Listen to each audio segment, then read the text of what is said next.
Welcome to our program this evening, and thank you for being here. My name is Jessica Lorai, and I'm the program director at the Interfaith Center at Miami University in Oxford, Ohio. And our mission is to invite people of diverse secular, spiritual, and religious traditions to participate in one another's practices, and in order to cultivate appreciative understanding and friendship. We seek to unify people around common moral, social, and ethical concerns in order to build a more just and equitable society. So tonight we have another special program, and I'm really happy to introduce our guest, Cynthia Tina. And Cynthia Tina is a community matchmaker at the Foundation for Intentional Community, which has over 35 years of service to a growing community of people joining and building intentional communities. So tonight, Cynthia is going to share with us some information about FIC, the Foundation for Intentional Community. She is a speaker and educator and co-director of the foundation, and her mission is to bridge the gap between sustainable communities and mainstream society. After a decade of travel, Cynthia now lives at an eco-village in Vermont, where she is building a passive solar home, tending a garden, and guiding yoga classes. So welcome, Cynthia, and I'm going to let you tell us a little bit more. Okay, thank you so much, Jessica, for this opportunity, and just really appreciating all the work that you're doing at the Interfaith Center and hosting sessions like this. I'm so glad to be here. Hi, everyone. Good to see some of you. I'm imagining you calling in from different parts of the country and maybe the world. Just a big welcome. I do have a PowerPoint presentation to run through. So I'm going to queue up my screen share here. All righty. There we are. Okay, so tonight, it's a nighttime here where I'm calling in from Vermont. So tonight we have a presentation on an introduction to intentional communities, why they matter, a quick global tour, and how you can start or join one. And this photo here is of Cloth Jordan Eco Village in Ireland. Pretty much all of the photos you're going to see are ones that I have taken personally from the many intentional communities that I have visited. This one in Ireland is pretty special because it's nestled right next to a traditional village in Ireland.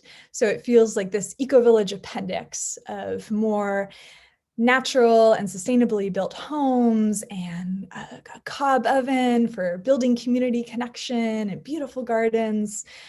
So it's just one small example of the many communities out there and the ones we're going to be exploring tonight. So right now I'm going to go through an introduction of who I am, and maybe I'll learn a little bit about you all and your interest in intentional communities. Then I'll dive into a global tour, and I do have many communities to share with you. So maybe Jessica, you can help me with the time tracking on this, because I do want to leave time at the end for Q&A. All right. So to start with a little bit about myself, people often ask me, or assume maybe that I grew up in an intentional community. I did not. I grew up north of Boston in the suburbs in a pretty typical American family. But I was always a little different. I really enjoyed spending time in nature as a child and had this great curiosity about the world and other ways of living. I was a voracious reader. I was always reading different books about various cultures. And I think a lot of us have that curiosity as children. We like to play outside. We like to be in the woods. We like to be dirty. We just have this wonderment about the world. And somewhere along the way our society is set up causes us to grow up and lose some of that curiosity. So that definitely happened to me. I definitely went through periods of feeling really lonely, especially as a teenager in high school. I enjoyed, camping during the summers, and none of my friends were really into that. I would bring, I remember these purple carrots from the farmer's market to lunch in the cafeteria. And, other people would think I'm a little weird, and I bring my food scraps home to compost. And, and I realize now, years later, that one of the things I was missing was community, was a sense of real acceptance and belonging and shared values with the people I spent time with. So I know that a lot of people have that feeling of loneliness, and I feel incredibly fortunate that I was able to get some of those needs met early in my life. I actually visited my first intentional community when I was 15, a place called Turtle Island in North Carolina.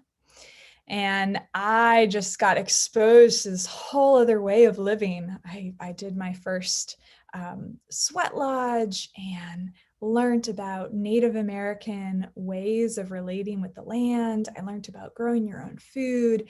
And that set me off on this journey of travel, where I've now visited over 100 different intentional communities, eco-villages, co-housings all around the world.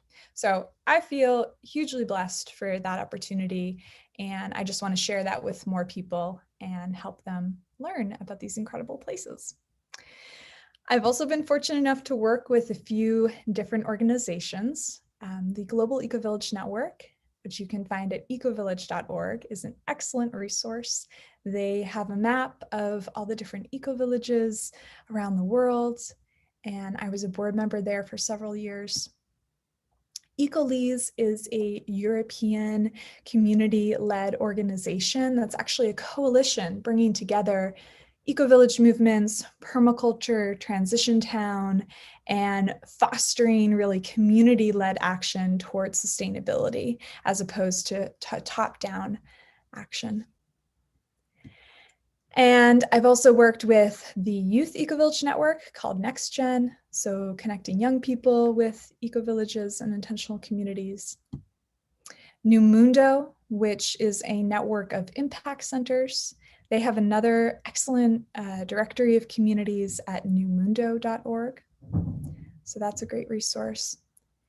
It's kind of designed to be an alternative Airbnb where you can actually book a stay at one of these centers through their website. So it's great for people who are looking for alternative travel opportunities. And the organization that I now spend most of my time working with is the Foundation for Intentional Community at ic.org.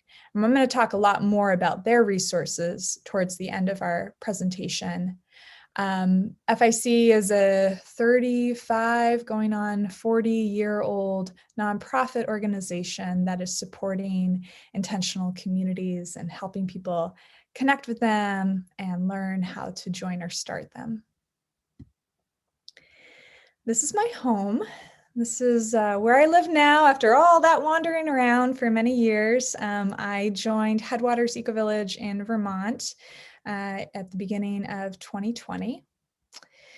It was a good time to land in a community, I have to say, just at the beginning of the pandemic. This is what it looks like in the summer with the beautiful garden, which is really the main focus of our community. We are about a dozen people and lots of children, very well connected to the wider kind of traditional New England town of Cabot in central Vermont. And this is a photo of what it looks like more now these days with all the snow. Got a lot of snow in the winters. I love it.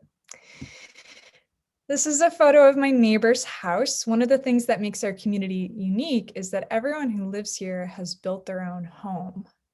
So when I joined the community, I purchased the land, my home site, where I am now building my house 2 years into the process. This is a photo of what it looked like when we were getting started, putting up the framing. It is designed to be a passive solar home. So there's a large greenhouse along the southern wall. And it's a good compromise, I think, of natural building techniques and high performance ecological building.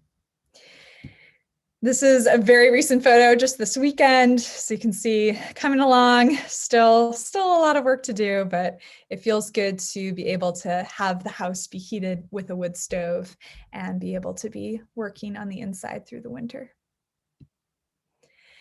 And building a house is definitely an adventure in community building.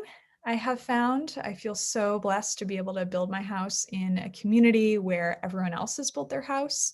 So there's a lot of knowledge sharing, a lot of tools available. If I need a ladder or a hammer, I just run over to my neighbors. I'm doing some collaborations with other communities in Vermont. So this is actually a group of folks I had over to work on building the walls using a method called slip and chip, mixing clay with wood chips, which is an abundant resource here in Vermont, to build up the interior walls of my house, which helps with regulating the temperature and humidity. So that was a little bit about me. And now I'm just going to take a pause here. I'm going to take a sip of my tea, and I invite you to reflect a little on community in your own life. Like what is community for you? We're all part of communities, of course, be it through our school or our church maybe, or a sporting group. And think about, is this something you want more of? Are you pretty good with your community relationship? It's just a moment of quiet thinking about that. And feel free, I invite you to use the chat also if you'd like to share any reflections you have in the chat box.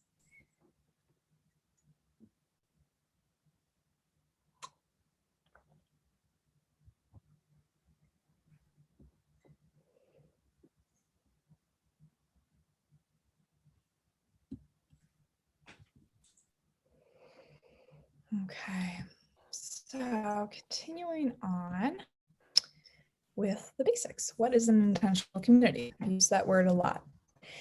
Our organization defines an intentional community as a group of people who live together or share common facilities and who regularly associate with each other on the basis of explicit common values. So when we talk about an intentional community, we're really talking about a group of people who choose to live together on the basis of strong shared values or a mission statement, a vision for the future, things that they come together around that are deeper core beliefs or values. And it looks different for every single community, what they choose to form themselves around. Another definition is that intentional communities are formed when people choose to live with or near enough to each other to carry out a shared lifestyle within a shared culture and with a common purpose. And for our purposes, we are mostly talking about place-based or residential intentional communities. Of course, you can have online intentional communities. Those are wonderful, but we're really talking about places where people live together.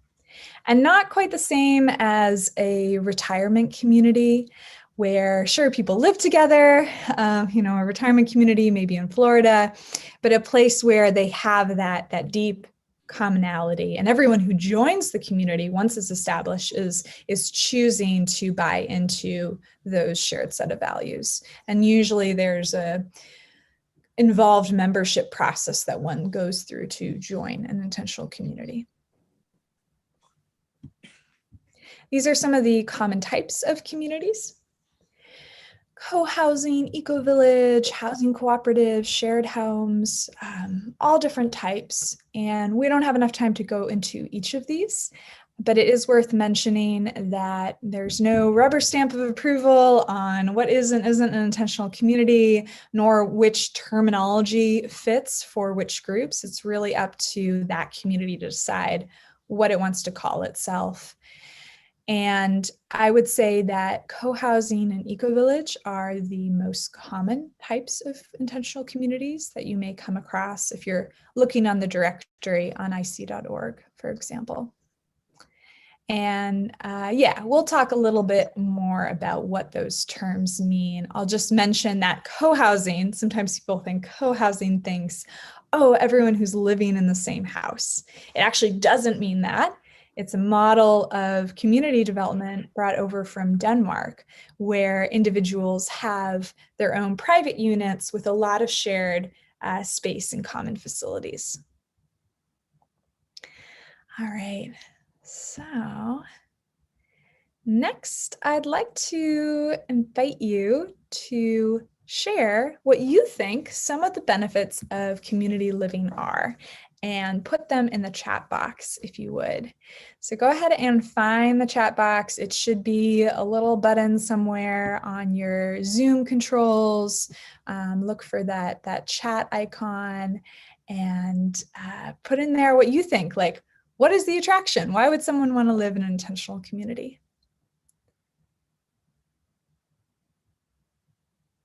Shared resources, commitment to values we share. Yep, I've mentioned values. That is so true. Shared resources is huge. I have felt that in building my house, as I've mentioned. Having other people around and not being alone. Oh, yes. Thank you, Laura. That's a big one. Support from people with similar values and outlook. Yes. Support is a big one. Great. Thank you for that. So here's my list of the benefits for living in intentional community, many of which you've mentioned. Connection is so huge. Also being able to share resources. We don't all need to own our own washing machine or a lawnmower. There's a lot that we can share, and that enables us to live more lightly. Also foster greater resiliency as a community and have that support from our neighbors. Like when we know our neighbors, we know, okay, if I'm in trouble or I just need a listening ear, I feel comfortable enough to go over and talk to my neighbor.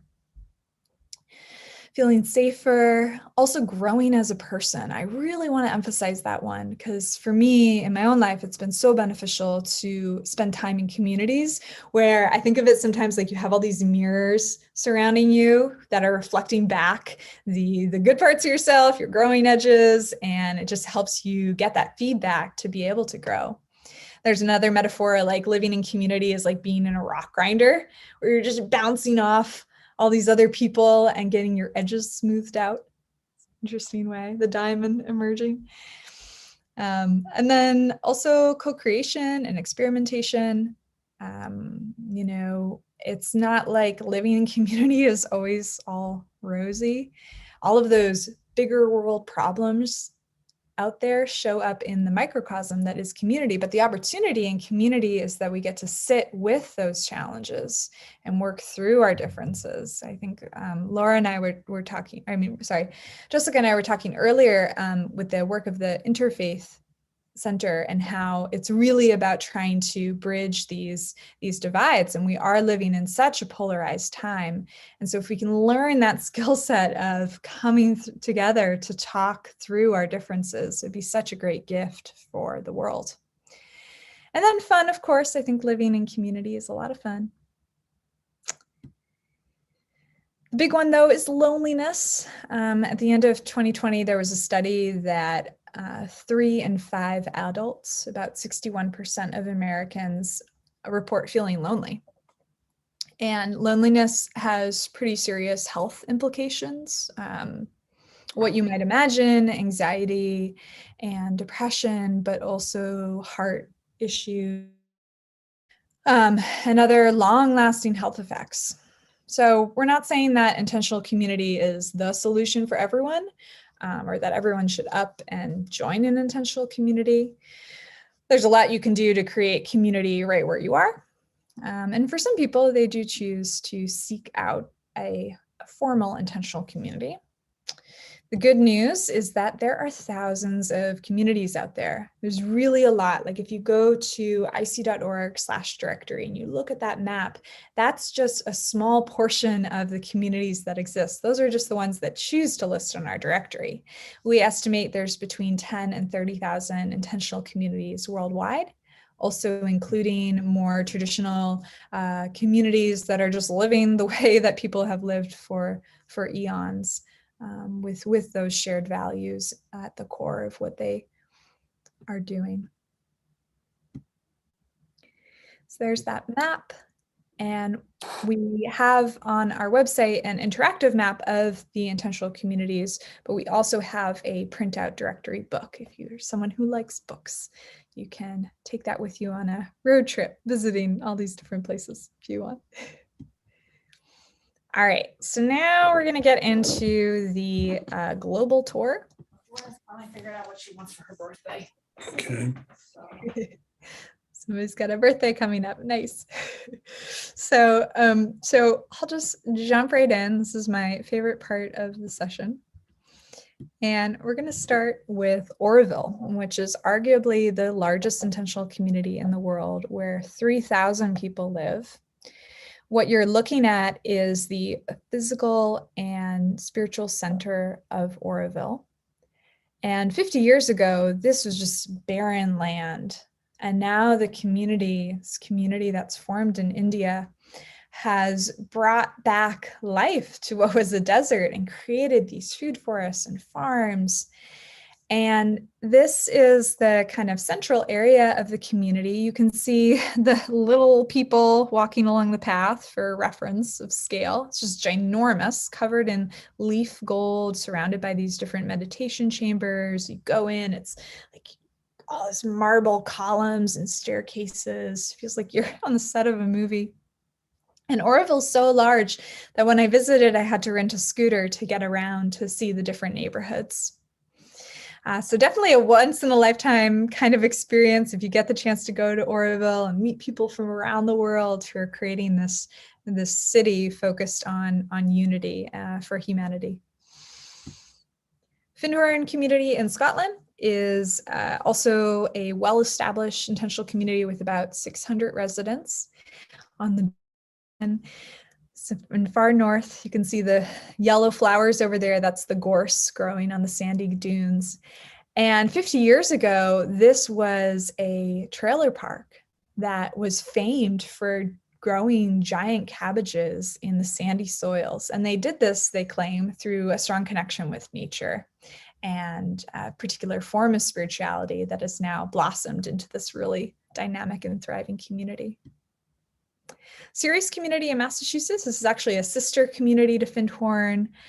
And I lived here for about 1.5 years. You can see where I got the idea for the greenhouse in my house along the southern wall. And it's much smaller than Findhorn, only about 30 people who live here. But all of the buildings are built with wood harvested and milled on the land. And this is an octagonal events call at Ceres.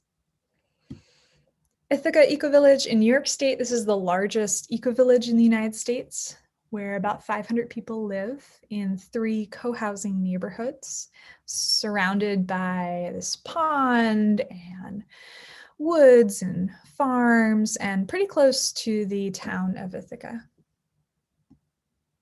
Earth Haven Eco-Village in North Carolina. This is one that I really recommend often for people who are new to eco-villages and wanting to experience the eco-village model. And eco-villages are, of course, as the name might imply, geared towards sustainability. So Earth Haven, for example, is an off-grid community with close to 200 residents who grow most of their own food, produce their own energy, live in naturally built homes just outside of Asheville, about a half an hour, 45-minute drive up in the hills.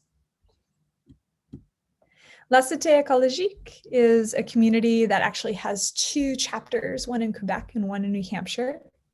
And this community, I kid you not, began as a summer camp for kids. And the kids loved it so much, they convinced their parents to create a community in the same region. And now it's a thriving community that have multiple businesses, so they're actually very economically self-sufficient as well. This is the community where our organization, FIC, has our central offices, Dancing Rabbit Eco-Village in Missouri, where it's a part of the country where there's no building codes. They're able to build all these fascinating natural built homes, straw bale, cob, round. And not all communities are rural. Sometimes there's this idea like, oh, intentional community off in the woods. A lot of communities are urban, even eco-villages like Los Angeles Eco-Village in California, where they're living in the city, but they're trying their best to do it as ecologically as possible. Here's a good example of a co-housing community. Remember I mentioned earlier that co-housing is a type of community with a model that came from Denmark originally. It's now one of the fastest growing types of intentional communities. And co-housing communities are often set up like this, where the parking is outside so that the community itself is pedestrian only, and kids can run around and play much more safely. And a lot of the homes are duplexes with solar panels. And here is the community, or common house, it's usually called the common house, where there's a shared kitchen for meals and maybe an activity room. Heartwood Co-housing in Colorado is the largest co-housing community by land acreage. Hundreds, like 600 acres or more. But you can see they have so much land, and yet they choose to cluster the homes so that everyone has access to more shared and wild space. And that is such a contrast to our development model in the United States, where like everyone needs their own estate and their own acreage and, you know, privacy and all that. In co-housing communities and intentional communities, you have privacy too. You have your own door you can shut, but you also have a lot more closeness and opportunities for connection with your neighbors. Groundswell Co-housing in Canada. I'm gonna keep it moving along. Oh, Village Hearth Co-housing is a 55 plus LGBTQ community. So you can see like the specific focuses of some of these communities. Twin Oaks Community in Virginia. This is the oldest income sharing community. They've been around for about 50 years. And this is a commune. You know, that's another word for an income sharing community, is a commune, where everyone who lives in the community has a job that sustains and supports the community itself, and they pool their income and resources. And another neighboring community to Twin Oaks is Acorn Community. The oak tree had an acorn, and there was Acorn Community, and they have a seed saving business. That's their main livelihood that sustains everyone there. East Wind Community in Missouri, they have a nut butter business. And most intentional communities, like by far intentional communities, usually people have their own jobs and don't have a shared economy with the community. But these types of communities are really cool because they've chosen to share their economies as well, which is just very, very interesting, fascinating places to visit. Damanhur in Italy. This is probably the more far out intentional community that I visited. What you're looking at is the temples for humankind, which are built into the side of a mountain. They were dug in secret from the Italian government for 16 years. And it's all these passageways and chambers painted with murals, mosaics on the floor, all in, you know, in homage to their particular religion, which is a lot of Egyptian influence. Damanhur is just an incredible place, hundreds of people living here, and so interesting. I don't think I could ever live here myself, but amazing to experience. Bruderhof communities. So on the other end of the spectrum, we have very traditional religious communities, Christian, that are, oh gosh, maybe over 100 of these types of communities on our directory. Plum Village in France. This is a Buddhist community based on teachings of Thich Nhat Hanh. This is an example of a community that is so incredible. The Misoque people of Alabama are returning to their ancestral homelands and creating an eco-village where they speak their native language and keep their culture alive and thriving. Another example of an Indigenous women's-led movement in the Bay Area in California to turn vacant lots into gardens and community centers. The cooperative community of New West Jackson in Mississippi, they are buying up homes in more rundown or low-income neighborhoods, and as a cooperative, selling them back at much affordable rates and fostering more community. Torre Superiore in Italy, I love this community. So this is a 13th century stone village that the community is re-inhabiting and living in what was designed to be a actual village from hundreds of years ago. And this is actually a movement happening throughout parts of Southern Europe, because there's all these abandoned stone villages that are great places to create community. Senegal has committed to transitioning 14,000 villages into eco-villages. So this is an interesting sustainable development pathway for other parts of the world. There's some question about this, like what does it really mean to make an eco-village? Do you just stick a solar panel on a community? And a lot of questions around this, but inspiring. Tiny house villages. Campbell Communities, which is an incredible community network for individuals with special needs and mental and physical disabilities. Transition Town Movement. So this is an initiative to transition existing municipalities towards community. So enacting a local currency, setting up a free store like this to share tools and share those resources.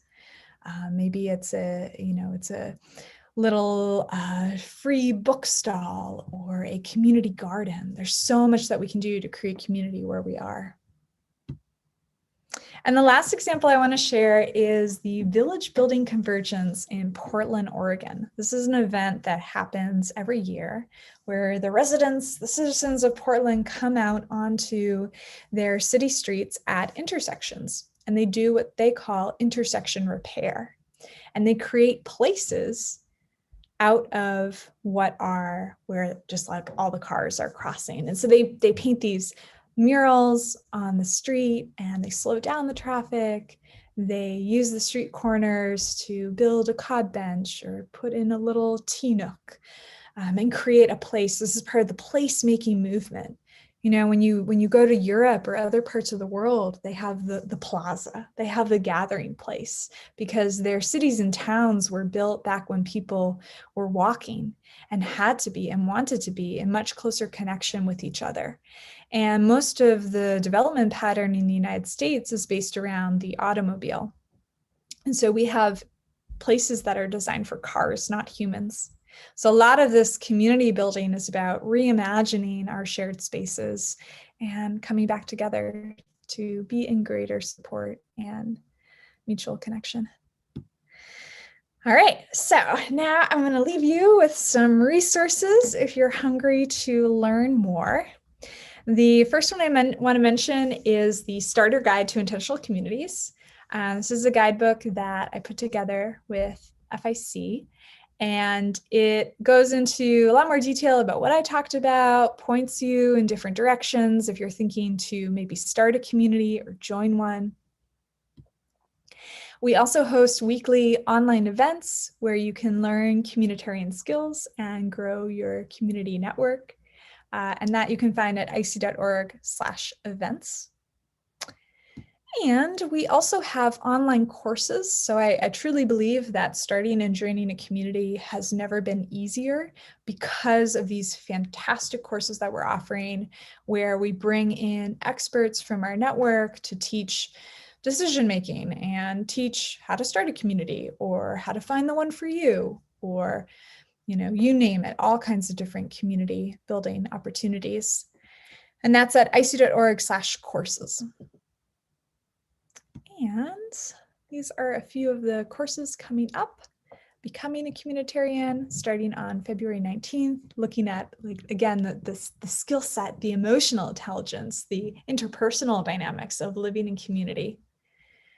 And also the art of facilitation for cooperative groups. So whether you live in an intentional community that could use more facilitation, or just your own team or group, or gosh, maybe your family, having this skill of facilitation is such a wonderful asset. And lastly, I am a matchmaker for people who want to join community. I help connect people with communities that I know that I've been to or worked with that I think could be a good fit for you. And you can learn more about that on my website, cynthiatina.com. Tina is my last name. I have 2 first names. So just cynthiatina.com. Love to be in touch with any of you. And that's all I have. So I think we have some time for questions. Yes, I did it. Okay, so I'll stop sharing my screen. Yeah, so Jessica, does that sound good to do Q&A? Sure, it does. It does. And I think we have a group size tonight that we could probably allow if you would rather ask your question in person and you want to raise your hand with the reaction buttons at the bottom of your screen. There's one that says raise hand.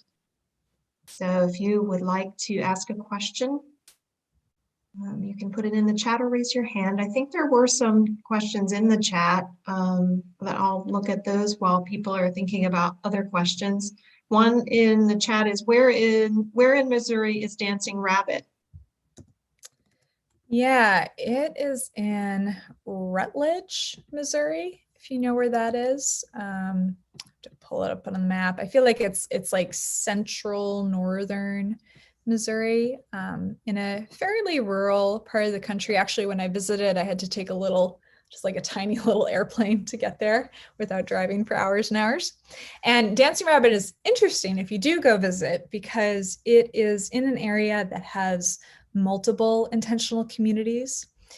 Sometimes there's this effect where one like older, well-established community will then spawn on multiple smaller communities. I think of them like a grandma community. And so Dancing Rabbit has a few other communities you could check out right in that area. Oh, and it looks like Liz has a question. If you want to unmute yourself, Liz, and go right ahead. 2 questions. One's about placemaking. You might know about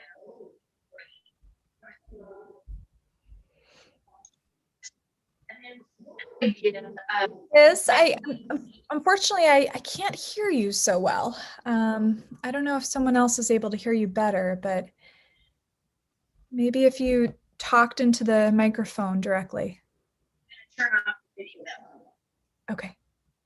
Placemaking initiatives in Ohio.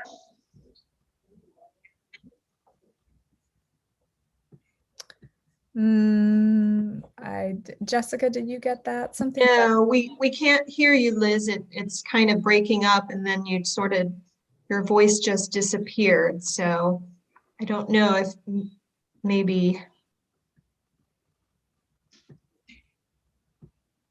Let's see if we can mute or unmute.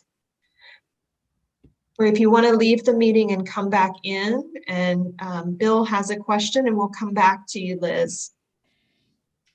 Yeah, thank you. I wonder, Cynthia, whether you can give us an example of an intentional community where it didn't work and it fell apart, and you looked at it to see why, and you learned some things from it. Can you help us with that? Yeah, that's such a great question. And it's a really good one because a lot of communities fail. Like there's some very high percentages, like similar to the failure rate of starting a new business. And there are some common reasons, 2 of which are like very practical reasons. A big one is lack of funding. So it can be really expensive to start a community, especially if there isn't access to land or a building infrastructure. So that whole fundraising process can be quite challenging. Also, legal barriers, especially zoning difficulties.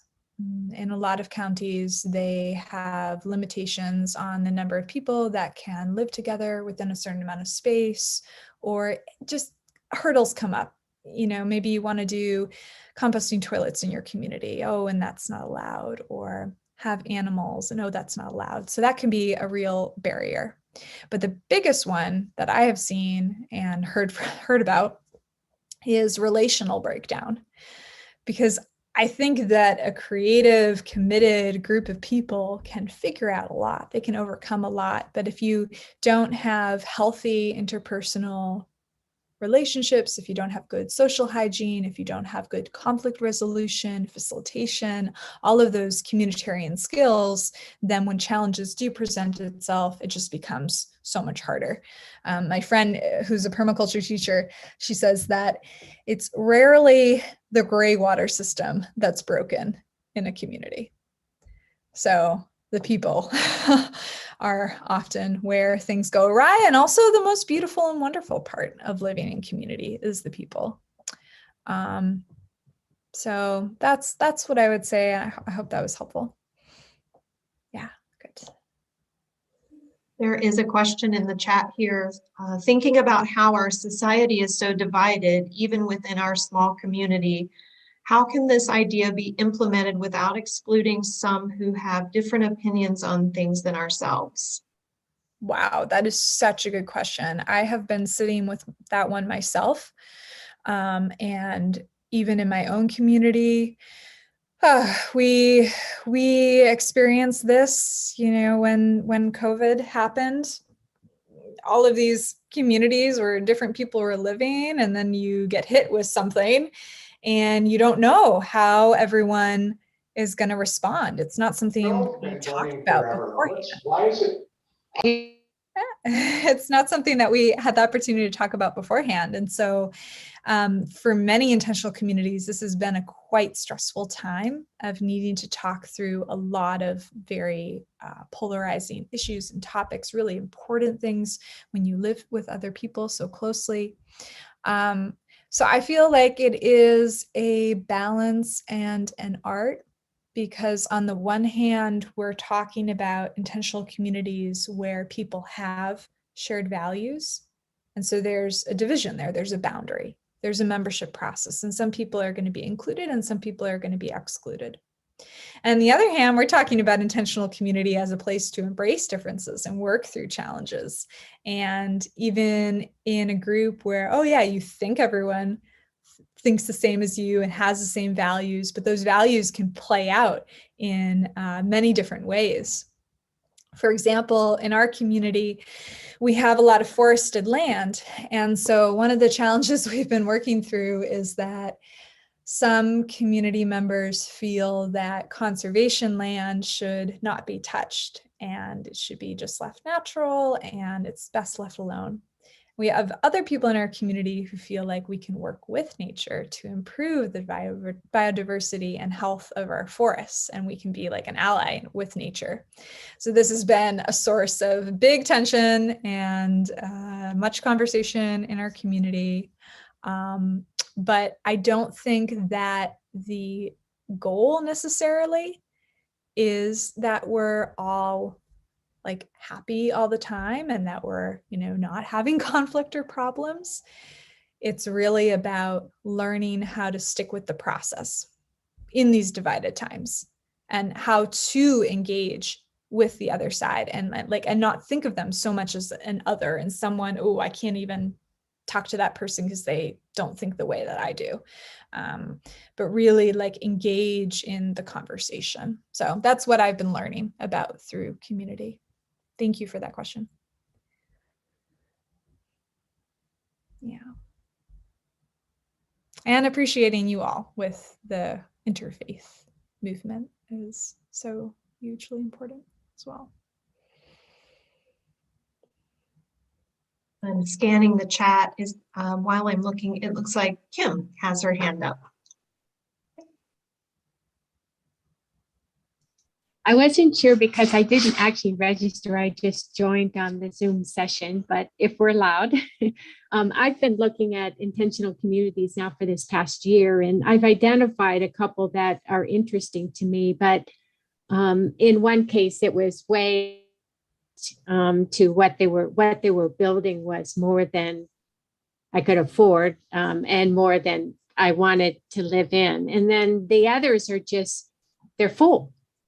And so, and then you have to, and then if you're working cross country, you have to sort of get in their membership process at the same time, wondering if a place is going to open up. So I was just wondering if you were willing to share how you do a matchmaking thing, or how, or at least some skills that you would give us when we're looking for places like that, how we get ourselves on that list of interest, and how to best, without, getting in my car and driving 1,000 miles to see whether they're going to like me or not. It's hard to, to start that process. I know that so a lot of the communities, they started before and built them, and then they were already within the group. But I'm not sure that, I think I'm too old for that. I was like, I'm more interested in joining into an existing community and participating in that.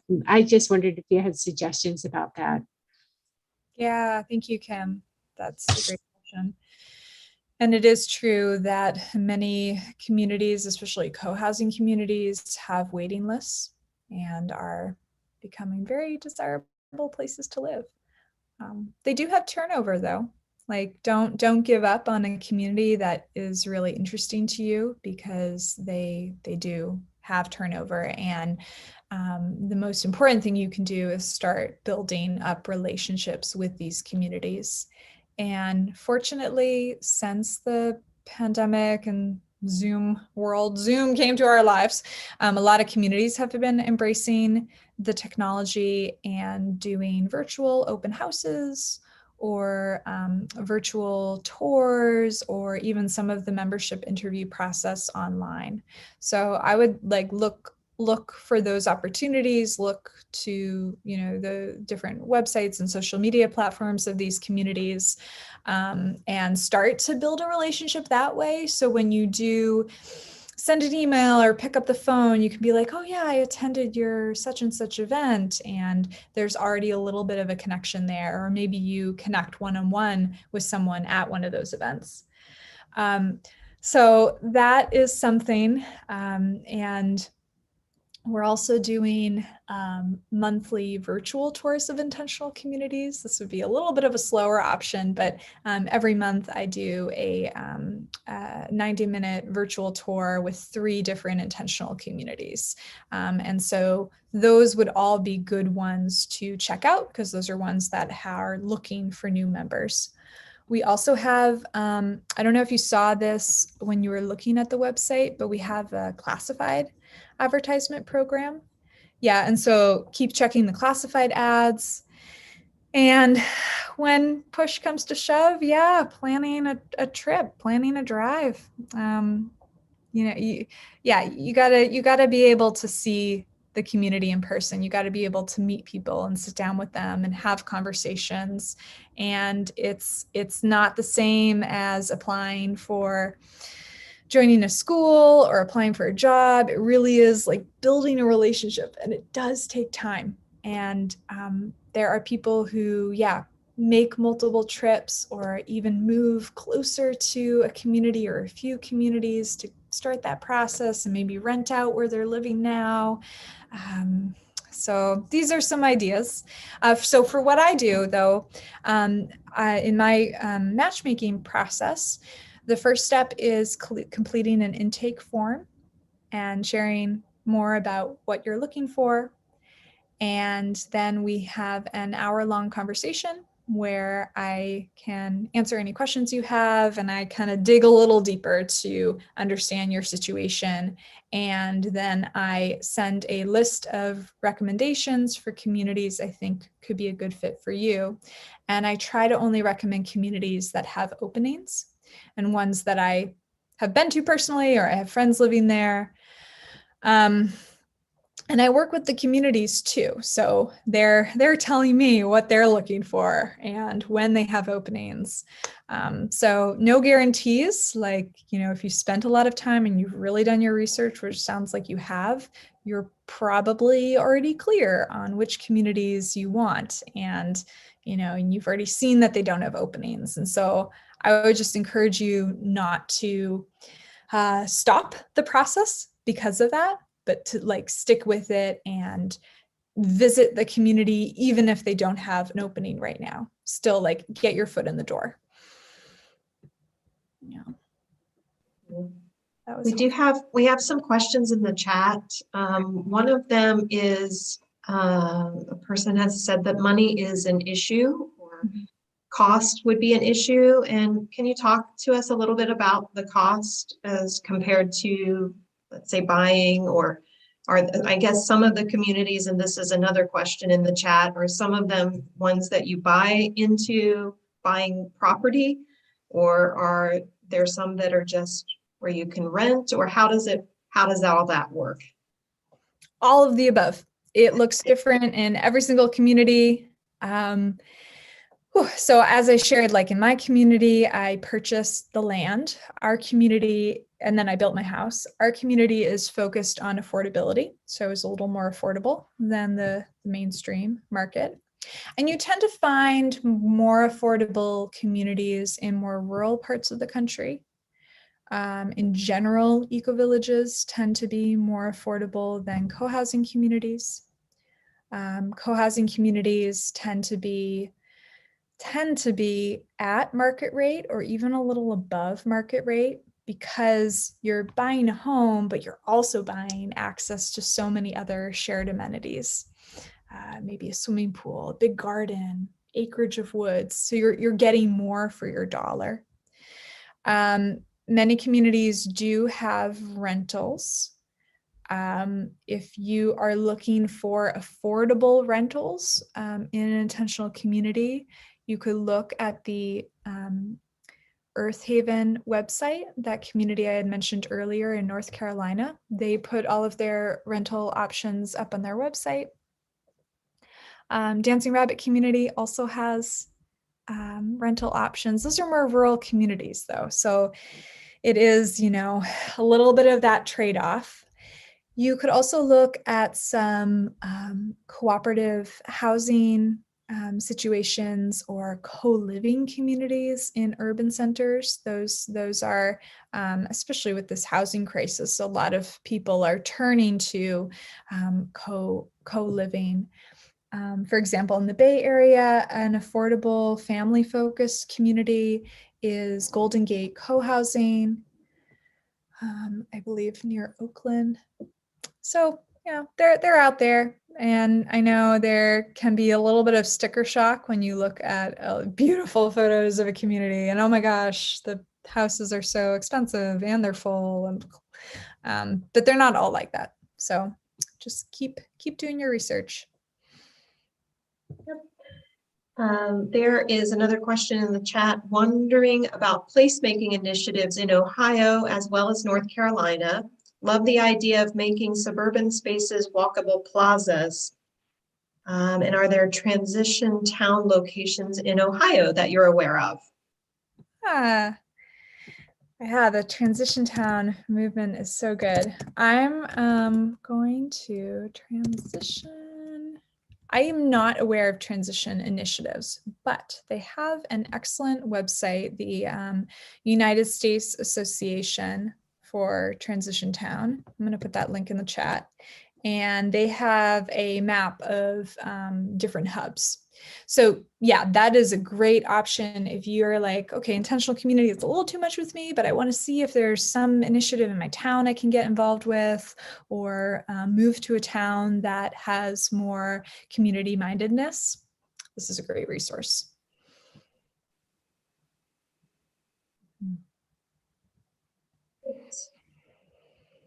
Let's see, there's a question in the chat. Can you tell me a little more about transition town movement that is within an existing municipality? Can a town take an initiative in the movement, or is it grassroots? And what is senior community versus a retirement community? Yeah, so few questions there. Yes. Alrighty. So transition towns usually begin by a small group of neighbors, people living in that town who are like, yeah, we want to take up this initiative. There's like also like a book or a guidebook on transition towns, and they start meeting regularly. They start doing activities together, and they maybe choose to list themselves on the transition town website. I think very much so the aim is to work in collaboration with the city officials, the different boards or committees of that town to be able to shift policy towards greater sustainability, towards community. So usually it starts more grassroots, but the intention very much so is to work with the town. So I hope that answered that first question. And the second one about senior community, yeah.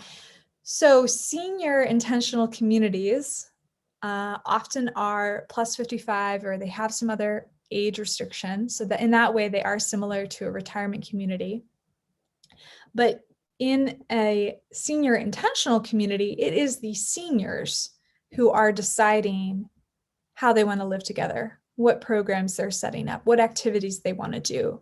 They take responsibility for their infrastructure and their dwellings. Like there's a great senior community, PDX Commons in Portland, Oregon, and they take great pride in the fact that they clean and do the maintenance for their building all together. So, you know, it goes a different level than a retirement community.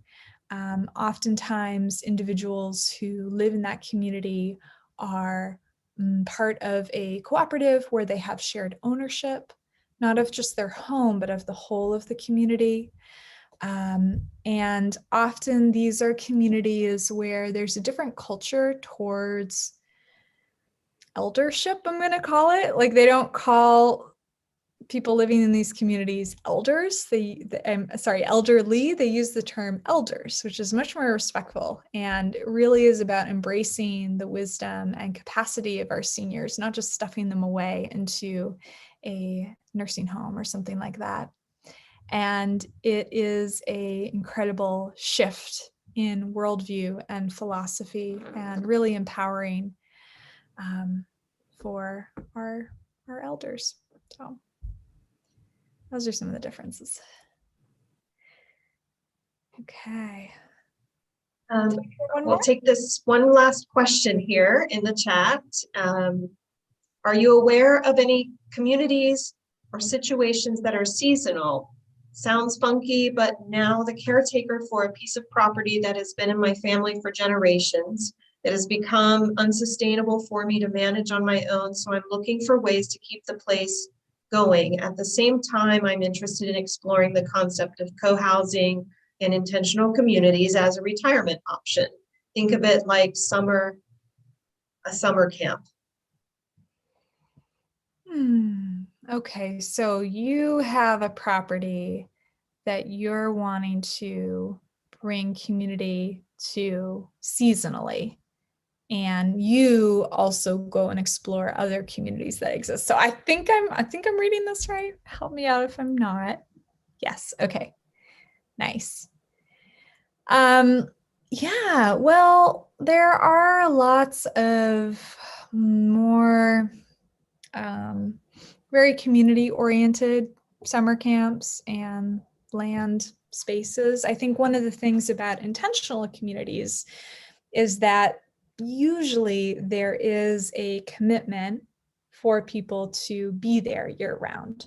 Like when I joined my community, and you know I'm such a traveler, I made a commitment that I was only going to be away for 4 months out of the year. And otherwise I was going to be in the community, because you want to foster a shared culture, people like really keeping that connection alive. And so I think you could totally have an amazing space on the land, like more of like a festival or like a camp, maybe a youth programs, and have it be a seasonal thing. That sounds amazing. But to actually build an intentional community, that requires more of a year-round commitment. There are some like more transient communities, I would call them, where they actually like to have different volunteers coming in, and the community becomes quite small in the winter, and then in the summer it really blossoms and invites in a lot more people. Like Llama Foundation in New Mexico would be an example of that. Also Finca Morfa in Costa Rica. So those are some ideas. I like utilizing land that could be put towards better purposes, maybe. Thank you very much. I learned a lot, and I'm sure everyone else did as well. It's not every day that you meet someone who specializes in intentional communities. So it was really, really great to connect with you online, and for you to agree to do this. I really appreciate it. And I think everyone else, I'm seeing thank yous in the chat. So thank you again, and everyone have a wonderful rest of your evening or day if you're watching this at a later time. Okay, thank you so much, Jessica. Thank you, everyone. Take care.